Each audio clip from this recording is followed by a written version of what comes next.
BFM Business, l'émission qui donne envie d'entreprendre, l'entreprise BFM avec les éco-entrepreneurs. Philippe Bloch et Arnaud Le Gall. Bonjour à toutes, bonjour à tous. Cap sur la 600e émission. On en est qu'à la 556e. Je fais déjà rire Arnaud. Bonjour Arnaud. C'est une longue histoire, donc c'est un running gag dont on ne se lasse pas. Allez, on va changer de centaine d'ici quelques mois. En tout cas, en attendant, on est ravis de vous retrouver pour une nouvelle édition de l'entreprise BFM. Et tout de suite, notre invité du week-end. BFM Business, l'entreprise BFM. L'invité. Et notre invité, c'est quelqu'un qui représente une longue histoire de la presse française, puisque Arnaud, nous recevons Alexandrine Breton, elle est la présidente du groupe Argus, et elle nous a montré un truc incroyable là, qu'on va découvrir ensemble tout à l'heure. Tout premier numéro de l'Argus, parce que notre invité, on peut le dire, est à la tête d'une entreprise qui est une marque un peu mythique dans le monde des médias et de l'automobile, notamment bien sûr face à la fameuse... Je vois vos yeux qui brillent dès qu'on parle d'automobile. Dès qu'on parle d'automobile, moi c'est Noël pour moi aujourd'hui, effectivement. Notamment donc, face à la fameuse cote Argus, mais qui n'est que la partie émergée de l'iceberg, vous le verrez tout au long de cette émission. L'aventure, elle a démarré il y a 90 ans, 1927. Votre arrière-grand-père, je crois, qui était importateur Fiat, était à l'époque le financeur, oui, le mécène du fondateur de l'Argus, Paul Rousseau, une grande figure de la presse et du sport. Par ailleurs, il avait créé le grand journal Le Temps, et puis il était l'un des pères fondateurs des 24 heures du Mans, donc un bienfaiteur de l'humanité pour les gens comme moi. Donc cette entreprise, cela fait une trentaine d'années que vous l'avez rejointe. Vous avez commencé en tant que journaliste.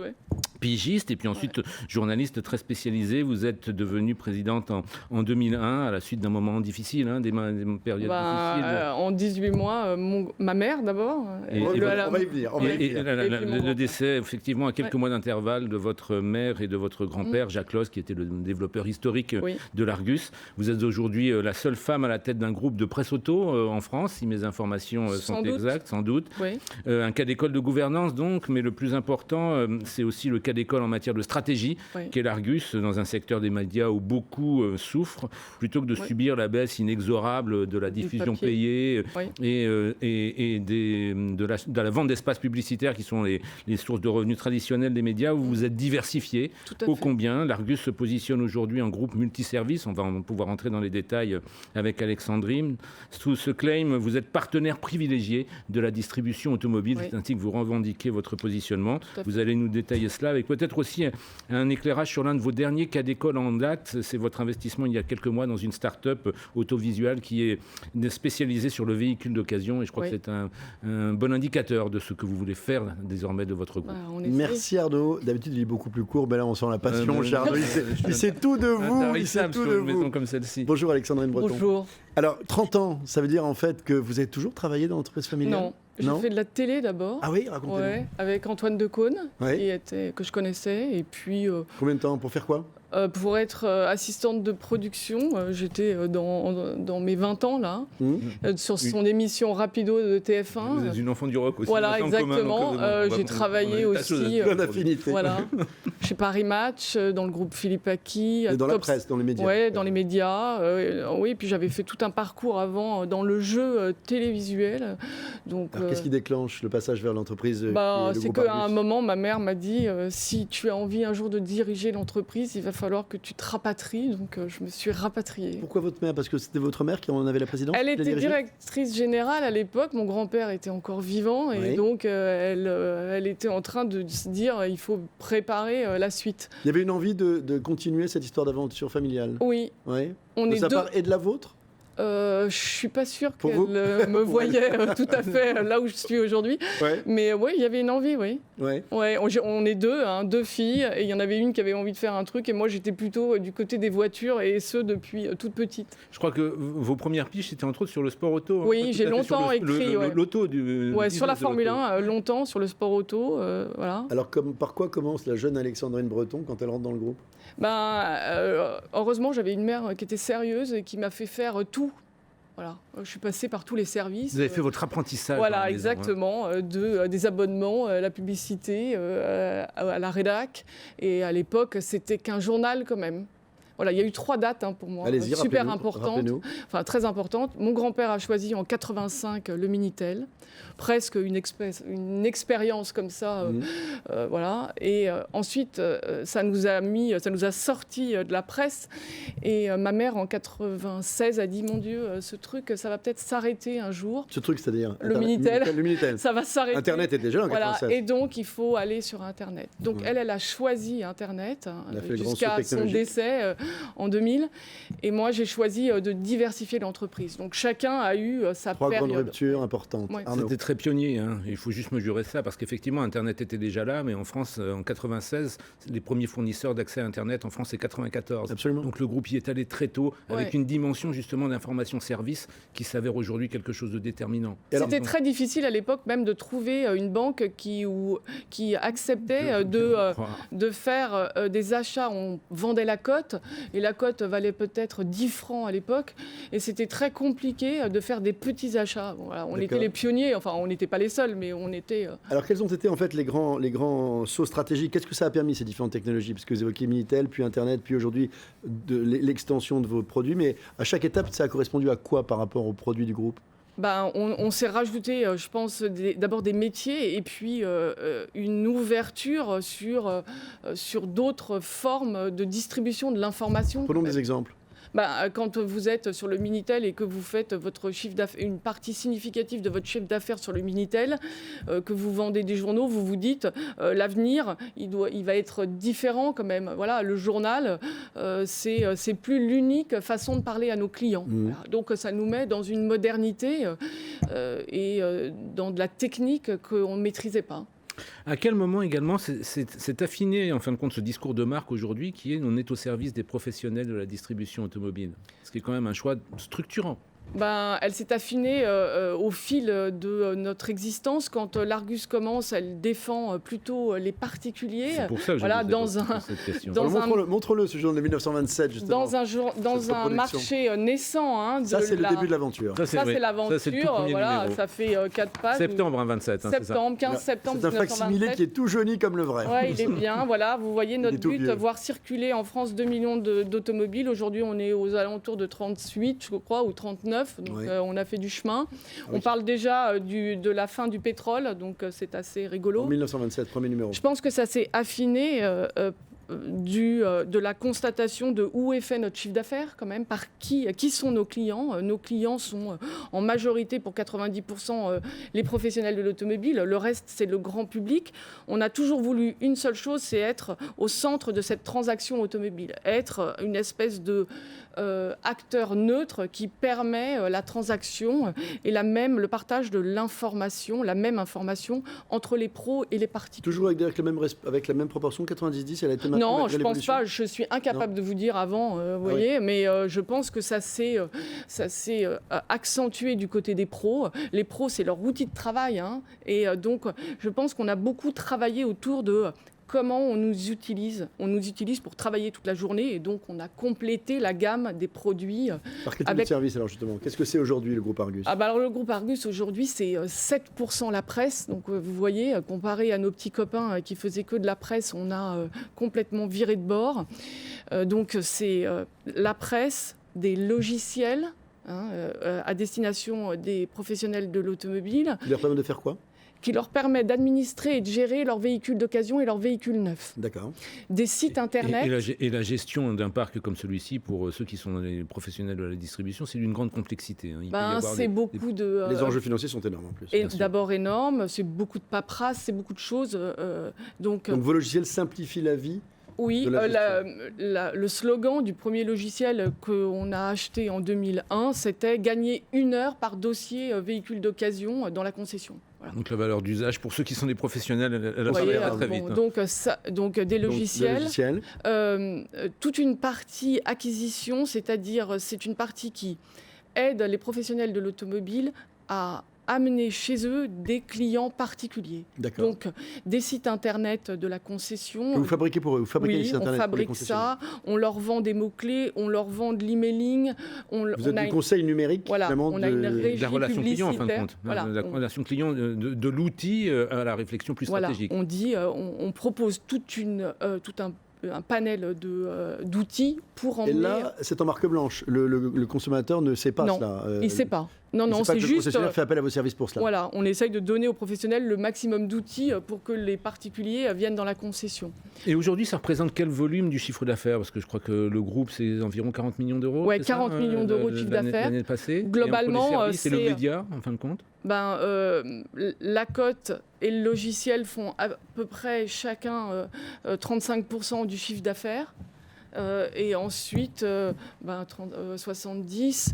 La presse en fait 10% peut-être. C'est ça qui est intéressant, c'est la rapidité et l'ampleur, en fin de compte, de cette diversification. Oui, mais au fond, c'est un travail qui a pris du temps. Par exemple, emmener la rédaction sur Internet. Aujourd'hui, Internet, chez nous, c'est 7 millions de visiteurs uniques sur le site de l'Argus, 22 millions de pages vues par mois. Hein. C'est considérable. Donc, au maximum, quand on tirait le journal à son maximum, 180 000 exemplaires par semaine. Aujourd'hui, 7 millions de visiteurs uniques par mois, dont 65% sur l'éditorial. C'est dire ici que les revenus sont publicitaires ou pas? Quand on attire ce type de public, on vend de la pub normalement? On vend de la pub, mais enfin, globalement, beaucoup moins cher que sur le papier quand même. Oui, donc il faut faire des millions. Mais pour autant, vous avez une activité de régie publicitaire? Oui, pour nous et pour l'extérieur. On a beaucoup de sites, de petits sites d'automobiles qui sont nos clients. Par rue vendue. L'évolution du secteur, justement, l'apparition de tout un tas de petits sites, effectivement, qui sont sur les positionnements de niche. Si vous le voulez bien, il y a une dimension personnelle. Allez, moi je vous laisse libre de faire cette demi-heure. Je vous sens tellement heureux de parler automobile. Mais non, mais parce qu'il y a une dimension personnelle qu'on a très rapidement évoquée tout à l'heure, c'est que vous avez pris à un moment où vous vous êtes retrouvé au volant de cette entreprise en 2001. Vous ne l'aviez sûrement pas anticipé dans ces conditions. Comment est-ce qu'on le vit ? Quand, en plus, cela s'enchaîne, cette rupture d'un point de vue professionnel, sur des situations, on va dire, difficiles d'un point de vue personnel. On était, donc, 2000, ma mère décède en 5 semaines. Voilà. Moi, j'étais enceinte de 8 mois, donc c'était un moment un peu spécial. Mais on a eu de la chance. On était, à l'époque, déjà en train de travailler sur le passage de témoin entre elle et moi, et elle voulait me passer le témoin 18 mois plus tard. Bon, donc on était déjà en train de réfléchir à des choses. Moi, j'étais déjà là, évidemment, au quotidien dans l'entreprise. Je faisais des trucs. Et pendant toute la période, là, pendant ces 5 semaines, j'ai fait des choses inédites. J'ai par exemple, dirigé le comité d'entreprise, ce que je n'avais jamais fait. Bon, on a la chance, on était accompagné à ce moment-là par un garçon qui est devenu, mais il n'y a que 3 ans, le directeur général de l'entreprise, Jean-Pierre Gauthier. Et donc, ça a été, je dirais, un soutien et un lien. Bon, il y avait déjà des directeurs, les choses étaient en place. Et c'est plutôt avec lui que j'ai construit ensuite la diversification. C'était, à la fois, mon grand-père était là. Donc, il était encore là? Ouais, il est décédé après sa fille, 18 mois après, à 96 ans. Donc, lui, il avait vraiment l'image de la presse. Hein. Il aimait l'édito en une, il avait des tocs, hein, l'édito en une, la presse. Et au fond, il gardait un regard extrêmement pertinent. Je pense que quand on a dit on veut acheter ce logiciel, c'était la bulle Internet, c'était des valorisations délirantes. On nous a tous regardés comme si on était des dingues, en nous disant jamais de la vie. Et aujourd'hui, c'est à la fois... C'est ce passage qui a sauvé 35% ou 30% du chiffre d'affaires et un canal de distribution de nos produits énorme. Donc, vous voyez... Arnaud. Jacques Lost, c'est un personnage de légende dans ce microcosme. Vous en dire pas forcément compte, mais parce qu'il a été aux commandes de cette entreprise emblématique pendant des décennies. L'exemplaire d'Alexandrine. Voilà, mon grand-père, effectivement. C'est pas rien, en fin de compte, de prendre la suite d'une figure comme celle-ci. Comment est-ce que... Donc il faut y aller à pas très compter. Comment est-ce qu'on gère une succession comme celle-ci? Moi, je crois que c'est plutôt dans la tête. Est-ce qu'on se sent redevable ou pas, ou tenu par l'histoire? Je racontais, j'ai fait une présentation stratégique au sein de l'entreprise et je racontais qu'au fond, je l'ai trahi puisque lui, c'était un homme de presse et cette histoire de Minitel il l'a choisi presque par hasard. Donc, est-ce qu'on va pas compter? Oui. un peu, mais au fond, très vite, moi, je me suis sentie légitime pour faire ce que j'avais envie de faire ou faire ce que je pensais être bon pour cette entreprise. Quand je vois nos copains là, qui ont fait que de la presse pro ou que de la presse grand public, je me dis, mon Dieu, heureusement qu'on a fait ces trucs-là. Ouais. Et encore, on n'est peut-être pas sorti du tout de l'auberge. La distribution automobile n'ayant pas été ubérisée, on verra bien la suite. Pour le moment. Oui. Alors justement, puisque vous évoquez ça, vous me tendez une perche. Vous avez, il y a quelques mois, annoncé votre investissement dans la start-up, une autovisual, autovisual qui se spécialise sur la recherche de véhicules d'occasion. Racontez-nous pourquoi vous allez dans cette direction. On va dans cette direction parce que justement, on se dit peut-être que la cote payante, ça ne va pas durer ad vitam aeternam. Ça pourrait être disruptif. Voilà. Changer quand tout va bien. Bon, il y en a bien, il en existe sur le marché. Quand vous êtes un particulier et que vous voulez taper code gratuite, vous trouvez de la code gratuite. Donc on s'est dit, autant maîtriser nous-mêmes un canal de diffusion gratuite sous un autre nom que celui de l'Argus. Bon, c'est pas qu'un canal de cote, mais c'est un canal de recherche et de sourcing magnifique pour les pros. Et on s'est dit, tant qu'on peut... tant que la loi nous permet d'aspirer tous les sites d'annonces, continuons et faisons ça. Voilà. Et on a fait un club Argus la semaine dernière où on a montré le marché du véhicule d'occasion électrique en Europe et en France. Et c'était une démo qui venait d'Autovisual. Et les professionnels qui étaient dans la salle trouvaient que ça avait l'air d'un outil formidable. Donc moi, je suis contente. Au fond, le modèle, il n'a jamais été vraiment copié. Vous êtes relativement unique sur votre créneau aujourd'hui. Ce que vous évoquiez sur les compétiteurs purement presse qui n'ont pas évolué, ou oui. Vous en êtes surpris. Personne n'est venu exactement avec les mêmes armes que vous sur votre secteur. Pourquoi ? Pas tellement. Qu'est-ce qui vous protège ? D'abord la marque, je pense, la notoriété. Quand on commence en 1927, pendant très longtemps, on n'a pas de compétiteurs. La presse, finalement, la presse auto, elle a commencé dans les années 60 avec l'autojournal. Il y a la technicité aussi, parce que il y a des investissements à faire. Big data. Oui, on peut le rappeler, bien sûr. On a des statisticiens, on est très dans la data, nous. Je pense que, c'était...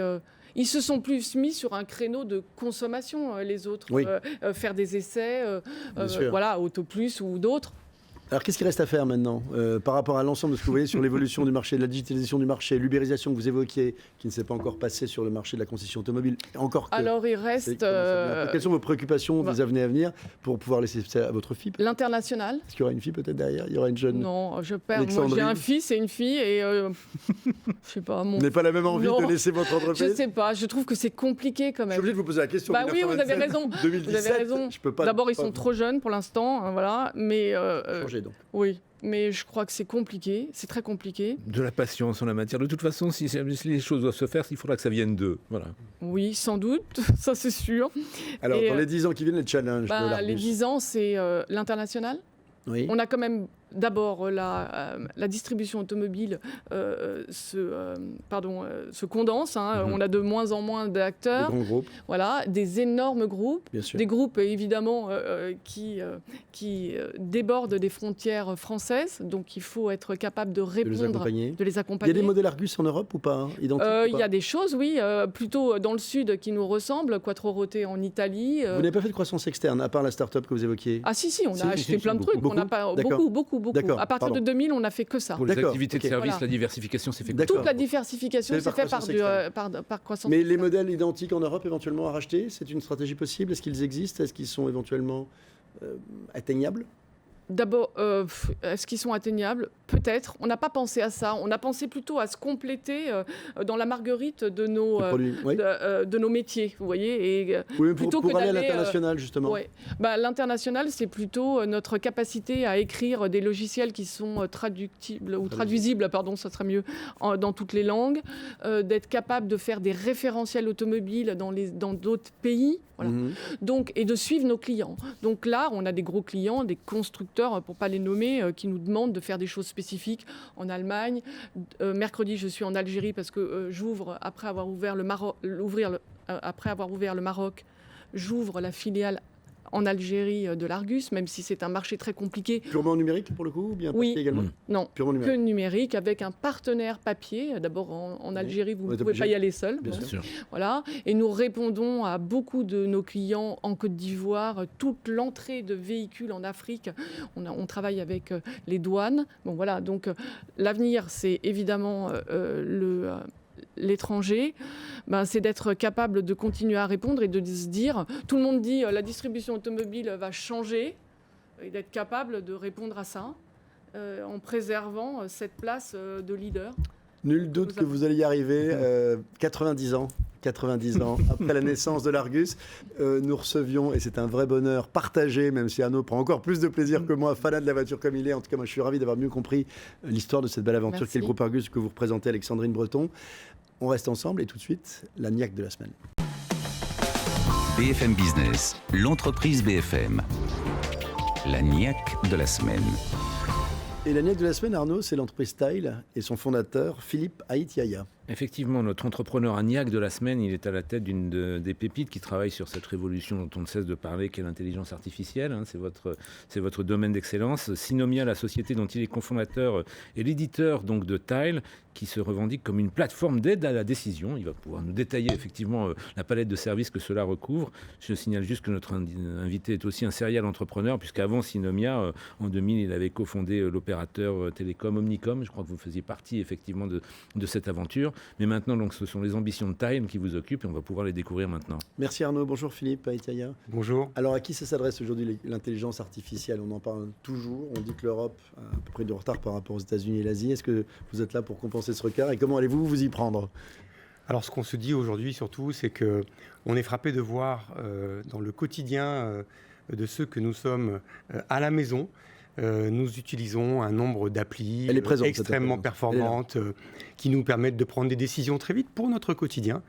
Et puis quand on arrive au travail, quand on arrive au bureau, et quand on est un décideur, directeur du marketing, de la com, dirigeant d'entreprise, tout à coup, décider, ça devient beaucoup plus compliqué avec des programmes de construction, de data center, de sources de données qui paraissent tout de suite très lourds, très longs, très chers.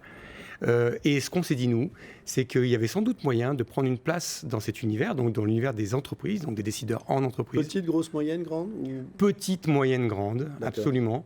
La semaine dernière, j'étais avec les dirigeants d'un très très grand institut de sondage, oui. Mais j'étais aussi avec le dirigeant d'une entreprise de communication, donc une agence de com, qui fait une quinzaine de salariés. Vous leur apportez quoi?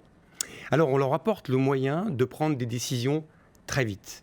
Par rapport à des enjeux, et je vais commencer peut-être par le dirigeant de cette agence de com lyonnaise, boîte de 15 personnes, qui très souvent reçoit ce qu'on appelle des compètes, des pitchs de la part des annonceurs. Des appels d'offres, oui. Des appels d'offres, des sujets que parfois il connaît, parfois qu'il connaît extrêmement mal, et il a en général 2 jours, 3 jours pour avoir une idée, pour comprendre comment les consommateurs de ce propre annonceur interagissent entre eux, quelles sont ce qu'on appelle nous les zones de tension, quelles sont les opportunités, les idées qu'on peut commencer à dégager. Eh bien, le pari de Tile, c'est celui-ci, c'est de dire en 2 jours, 3 jours, parfois en 1 heure, on peut extraire des informations qui vont devenir précieuses pour le saut créatif, pour l'idée de communiquer. Vous les extrayez, où sont-elles ces infos que vous allez trier pour eux, selon leurs critères de recherche notamment? Alors, les sources de données sont extrêmement nombreuses. La plupart sont évidemment sur le web, mais pas uniquement.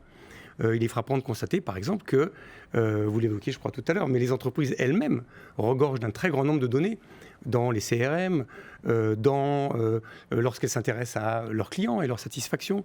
On peut collecter et on collecte vraiment des informations très précieuses dans des données à la fois externes aux entreprises et des données qui les sont. C'est du conseil ou bien c'est un logiciel d'intelligence artificielle que vous mettez entre les mains de votre client qui va faire le job? C'est quoi votre véritable activité? Alors c'est une très bonne question parce qu'on a passé quelques années à faire justement du conseil autour de la data.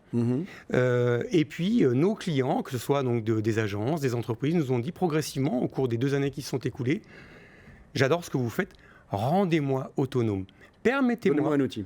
Permettez-moi, à travers un outil simple, de pouvoir accéder à ce que vous faites. Et donc, c'est ce qu'on a fait au cours des 2 années qui se sont écoulées. Et donc, la plateforme, c'est un outil à finalité B2B, justement, qui permet un accès ou une exploitation plus rapide des données que l'on peut glaner dans cette phase d'intelligence économique là, que vous Exactement. Et moi qui n'y connais rien, qui ne suis pas data scientist, qui n'ai jamais fait de COBOL et de BASIC il y a 30 ans, je peux m'en servir ? Oui. Facilement. Vous pouvez. Oui, il n'est pas nécessaire d'être data scientist.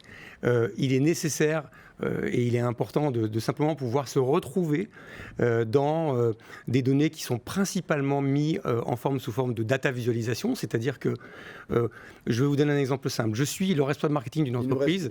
Il nous reste 20 secondes. Eh bien, dans les 20 secondes, j'aimerais savoir demain quels seront les prochains usages autour de la fibre, parce que j'ai besoin de développer, moi, les usages autour de la fibre. Je peux, dans les conversations, très très vite, même si je ne suis pas data scientist, découvrir les usages du futur sur la base de données qui proviennent soit du web, soit de données scientifiques, par exemple. Et tout ça grâce à Philippe Aïtiaya et son logiciel Tile, T-I-L-E, comme une tuile, point quelque chose ? Alors, c'est synomia.com. Synomia.com. Absolument. Merci Philippe, restez avec nous. On marque une pause juste après la pause. Deuxième partie de notre émission, Entreprise et Capital. Restez avec nous sur BFM Business. BFM Business, l'entreprise BFM. L'émission qui donne envie d'entreprendre.